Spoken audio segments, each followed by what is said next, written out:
ماشيناها بنودعك بدموع العين. Once again رمضان مہربان میرا پروگرام ہے اور بہت مہربان ہے کیونکہ رمضان کے بارے میں جتنا سوچا جائے وہ کم ہے، اور اللہ میاں کا کہنا ہے کہ روزہ میرے لیے ہے اور میں ہی اس کا اجر دوں گا، اور پتہ نہیں اللہ کے ہاں اس کا کتنا اجر ہے.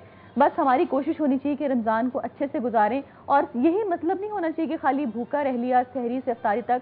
اپنی پریکٹس بہت امپورٹنٹ ہے. سر آپ رمضان کے بارے میں اپنے بچپن کے بارے میں بتا رہے تھے کہ آپ نے بچپن سے روزے رکھے ماشاءاللہ اور اب تک آپ نے مکمل کیے.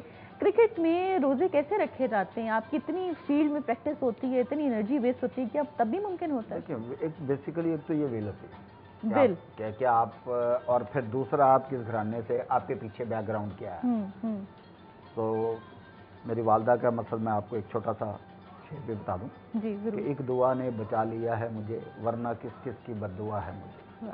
والدہ کی ایک ایسی چیز ہوتی ہے سمجھنے والوں کے لیے، نہ سمجھ کے لیے کچھ نہیں ہے. آپ نے شروع کے پروگرام میں کہا تھا کہ کوئی بھی بات ہم کر سکتے ہیں اس پروگرام میں. بالکل ہماری افسوس کے ساتھ یہ کہنا پڑتا ہے کہ جس آدمی کے گھر کبھی لوڈ شیڈنگ ہوئی نہ ہو، جن کے گھر اتنے محل ہوں کہ وہ گھر سے چلیں ایئر کنڈیشن میں بیٹھ کے، دفتر میں ایئر کنڈیشن میں بیٹھے ہیں، وہ کیسے غریبوں کے ہمدرد ہو سکتے ہیں؟ یہ کبھی ہو نہیں سکتا. ہماری بدقسمتی ہے. عوام کو جاگنا چاہیے، سمجھنا چاہیے کہ کبھی وہ ہمدرد نہیں ہو سکتے. جو محل سے چلیں، محل میں اتریں، ایئر کنڈیشن سے چلیں، ایئر کنڈیشن میں بیٹھیں، ہر چیز ان کی ایئر کنڈیشن کی ہو، اور اس کے بعد وہ کہیں کہ بتی جانے والوں کا بھی ان کو کوئی خیال ہو. یہ صرف زیادتی ہے اور اس کو عوام کو سمجھنا چاہیے. اور یہ مہینہ میں سمجھتا ہوں کہ آپ ابھی بھی دیکھیں کہ بہت سارے پنجابی میں جیسے کہتے ہیں نا ہٹے گٹے لوگ روزے نہیں رکھتے. ان کو رکھتے ہیں کافی حد تک.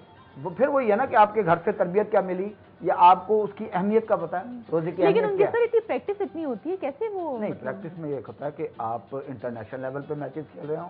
ایک یہ ہوتا ہے کہ آپ کو کچھ نہیں کرنا.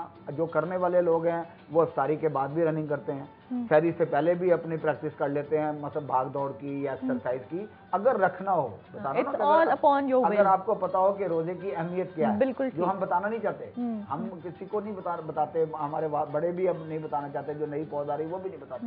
اب ہمیں صرف یہی ہے کہ آپ 8 تراویح پڑھ کے بھاگ جاؤ، یا روزہ رکھ کے آپ ابھی خوب بجا نہیں تو منہ میں ڈالو. کون سا ایسا پلیئر تھا جو بڑی باقاعدگی سے روزے رکھتا؟ میں نے علیم ڈار کو بھی دیکھا کہ وہ اس کی خواہش تھی کہ یہ میری امپائری اس میں نہ ہو. وہ جا رہے سری لنکا 23-24 تاریخ کو، تو وہ یہ ہے کہ بڑے خوش تھا کہ میری جو امپائرنگ شروع ہو رہی ہے وہ عید کے دن سے شروع ہو رہی ہے، روزے میرے پورے ہو جائیں. ٹھیک ہے سر، یہ افطاری کا بھی وقت ہو گیا ہے، ٹھیک ہے، اور ہم دوبارہ حاضر ہوں گے افطاری کے بعد. اور بھی بہت سے سوال ہیں سر. موٹر وے پہ بڑے جو ایکسیڈنٹس ہوتے ہیں خاص طور پہ رمضان میں، اس پر بھی بات ہوگی. لیکن ہم لوگ افطاری کرنے جا رہے ہیں، آپ لوگ بھی افطاری کریں، اور افطاری کے بعد ہم دوبارہ حاضر ہوں گے. ہمارے ساتھ رہیے گا. ماشيناها بنودعك بدموع العين.